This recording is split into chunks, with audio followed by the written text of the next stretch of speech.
Okay, so unfortunately, my attempt for this is just like all of the other strategies involving Surrender to Madness.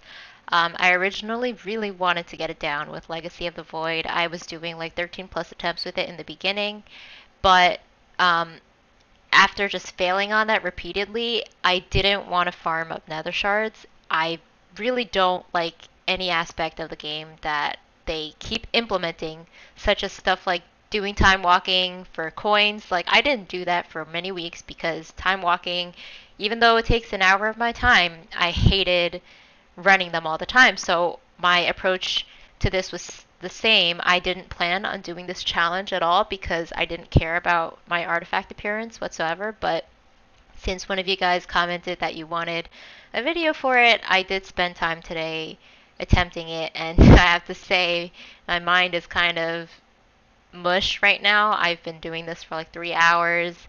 There were so many attempts towards the end where I was at 3%, 1%, and then after the 1% attempt, I went to Farmer Shards and did not change my talents correctly for 2 attempts.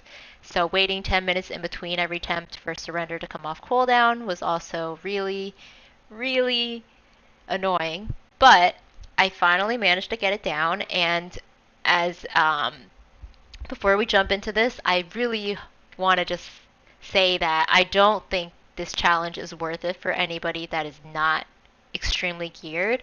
I feel like this is not worth your time at all because it's just an artifact appearance unless I'm missing something from 7.2.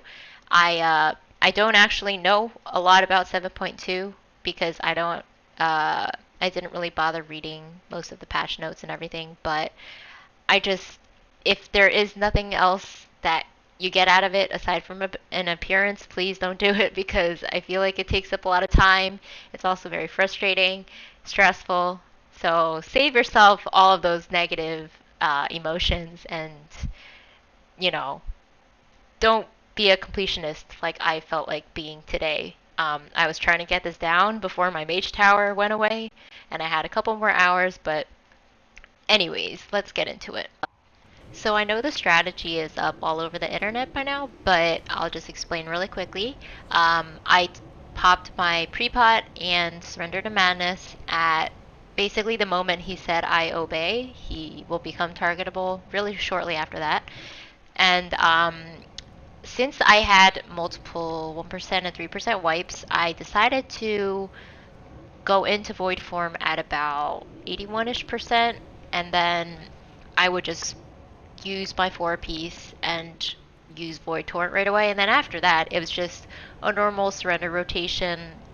But one of the most important parts during your transition, there's like a split second where neither of them are targetable, but luckily the main guy you have to kill does become targetable pretty quickly. But you have to remember that around approaching 35%, since I was always worried that I would fuck up popping hero as well as using Shadow Word Death all in combination. I ended up popping hero at like 37% earlier just so I made sure I got that out of the way before I popped my Shadow Word Deaths. But both of those deaths are super important to make sure your void form is at the highest it can be before transition, so you have time to dot without your void power, void whatever the heck it's called, getting too low. And then after that, at that point, I feel like I needed to pop power infusion really early after that, just because we are already at high stacks, and at that point, you're basically doing a rotation of Mind Blast, Void Form, and repeat that pretty much nonstop unless you have a little bit of time in between where neither are off cooldown and then you flay a little bit, but then try to delay your void torrent as much as possible until you're like kind of close to dying and then just using it at the end. And then usually around that point I had at least a death off cooldown and void bolt, so I was able to finish him off. But when I finally got him, it didn't even feel relief or anything. Like, I just felt kind of dead inside. So if you want to feel alive, don't do this challenge.